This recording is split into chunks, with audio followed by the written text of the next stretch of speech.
Good morning, everyone. It is a wintry day down here in Lexington, Kentucky, or up here. I'm not sure where you're at. However, it is surprisingly wintry outside. We got dumped on, I think, about 4 inches or so. It could be 5, 6 inches in some places. Certainly, my car had a layer like this on it I had to brush off. It's easy to drive in, but it was unexpected because when we went to bed, there wasn't anything like that. I think that's always fascinating when that happens, and well, of course, I like it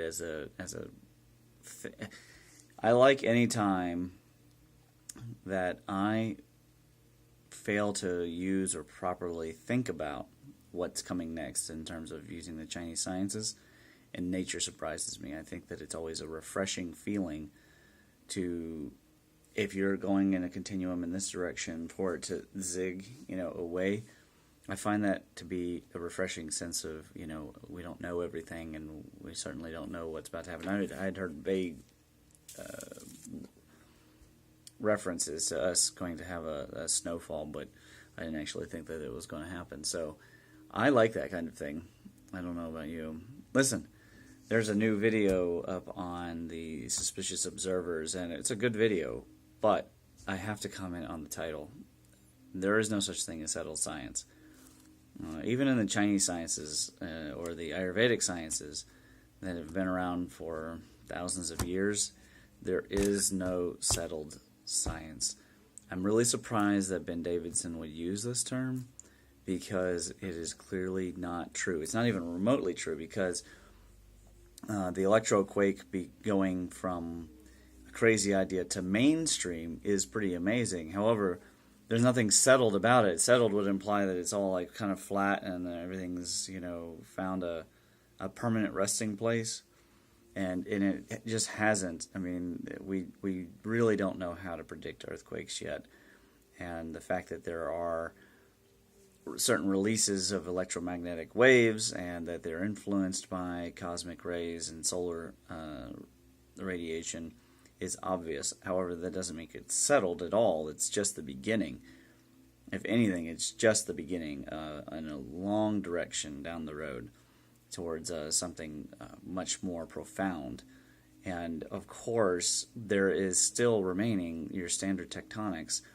Once something is in motion, it's going to stay in motion, and then you have moving magma below, creating friction, low friction, but still friction enough to move these plates along, and that's good because that motion of the iron will create our magnetic field, which is healthy for us, is a good thing. So there's nothing settled about any of this stuff yet. It's all up in the air, and that's what's so exciting about it, is that there is so much going on. We haven't even gotten the mainstream to look at the geologic record with fresh eyes and get out of this Pangea idea and look at the growing Earth, let alone the idea that the Earth could be growing because of cosmic rays, because particles are coming in from both sides of the poles and not leaving. So like a fruit on a vine, the Earth could be growing. I'm pretty sure it is because there are measurements of its growth. So there's nothing settled about anything, and so don't use the term settled science. If we can't permit them to use it with their ideas of climate change, which are exactly backwards, that we're heading towards more of a cooling than anything, then we shouldn't be permitting our side to use it. I saw another interesting video about it's about Giza and all the labyrinth below Giza, and I'm here to tell you that the idea that all of it was a water pump is preposterous. You can't have both a city underground and a water pump underground. It's very obvious from the record. If you go read the Giza power plant and you look at the design, you just think to yourself, why would anybody need a pyramid for water? They wouldn't. And so it is very clear that there was an industrial use for this pyramid. And the labyrinth below probably was semi-religious and semi-industrial, because in those days it was considered a spiritual act, whether it was blacksmithing or chemistry or alchemy, right? Or anytime you worked with a new material, there was an interaction that all science was religious as well. So it seems clear to me that if there are hidden tunnels and labyrinths and a whole city underneath the Giza Plateau that they're hiding from the public, that it probably was not about water pumping, although there would have been water cooling and moving systems. But with the Nile there, you don't need all that. You could do all of it above the ground. It's probably an industrial and religious center for the most wealthy elite and the most educated of the priesthood, which would have been extensive. It would have been, like university kind of, think universities, just lots of people involved in the activities there. And of course it would function as a way to save humanity from cataclysmic events. But clearly, while mankind was occupying caves underground, they became enamored of the experiences down there, and they probably were using drugs, and so they probably had experiences, underworld experiences, and that helped to formulate the religions down there. But the idea that you could both occupy it and it be a water pump, that's a no-go. It doesn't make any sense. Anytime there was a flood, everybody would be dead, so that's not going to work out. More than likely, any traces of water and water erosion you find are probably from flood events destroying anything that was in there.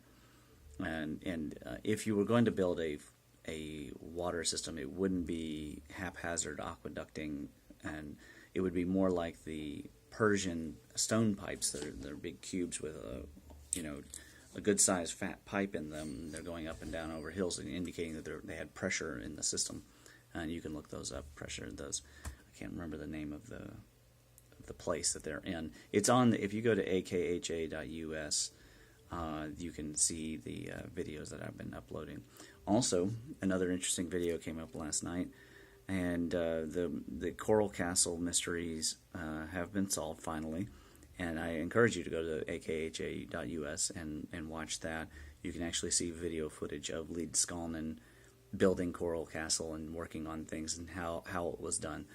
And once again, it wasn't aliens, and it wasn't anti-gravity, and it wasn't lasers. It was good old-fashioned geometry, trigonometry, and know-how. If you understand statics, you understand how pulleys work, you can do a whole lot. The whole basis of my Giza stone mover is it's based on dividing up. And mine is just an idea of how the stone blocks could be moved. It's not necessarily me saying that's the way it was done. I'm just saying it actually wasn't that hard to do. I mean, I thought of it while I was just driving my car, like how would I do it? Another thing that I thought of, those notches on the bottom of the stones, the so-called Incan stones, the really pre-Incan, and that are also found at Yangshan in China. Those are for ropes, and it's because the pinch effect that's created when you have a central hoist and the ropes are going this way. They only need a little bit of a bump, and then the ropes will rub. And you can tell because of the smoothness of the notches that it is for ropes, because you wouldn't want the ropes being cut by anything straight. But you don't need them to go way out far because the friction will go here. In fact, it's a lot easier when you get it in place than you have some people roll it off and pop it off, and boom, it just sets at the same time. So, anyways, a lot of mysteries being solved lately. I find that really fascinating, completely juxtaposition to the storm coming through last night and showing us that we know nothing. Folks, everything is getting interesting. There are certainly a lot of changes in the air. There's a lot of changes in our society and things that are happening. Some are good, some are bad. And just try and stay safe. Think things through. Be scientific about everything. And if you got any questions, contact me. But check out the new videos up on the Electric Universe Gateway and on theancientkentucky.com. Or, like I say, you can go to akha.us, and that's the easy way to get there. You all have a good day and a good rest of your week to start. Peace.